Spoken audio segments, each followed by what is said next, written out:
¿Estás loco? Vaya, una alfombra mágica.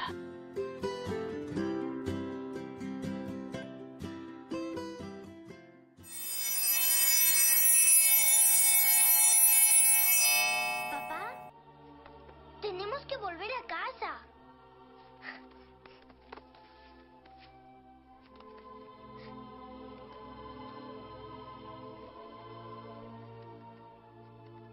¡Socorro!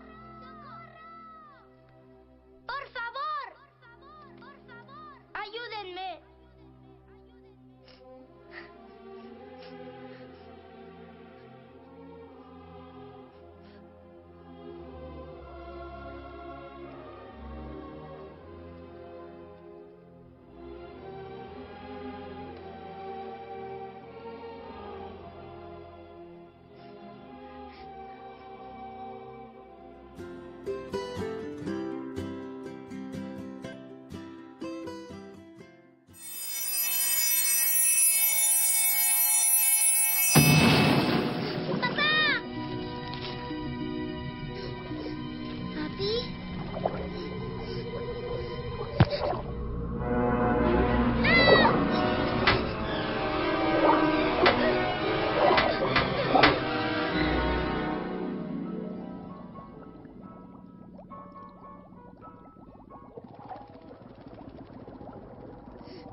Bárbara, Ajá, prepáralo para aplicarle una corona, por favor. Ah, y necesito más rollos de algodón. de acuerdo.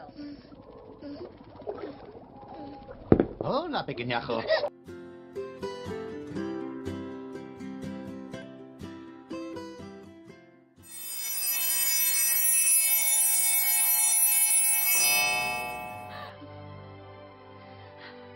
Oh, Elsa.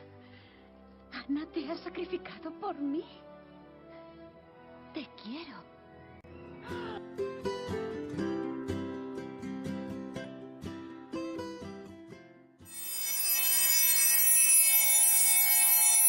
Riley, no me gusta esta nueva actitud.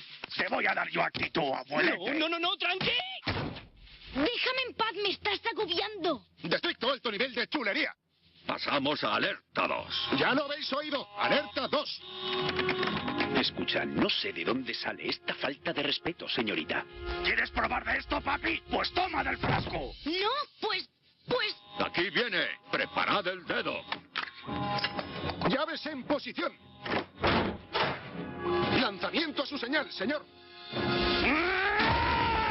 ¡Dejadme en paz! ¡Fuego! Se acabó. A tu cuarto. Ahora,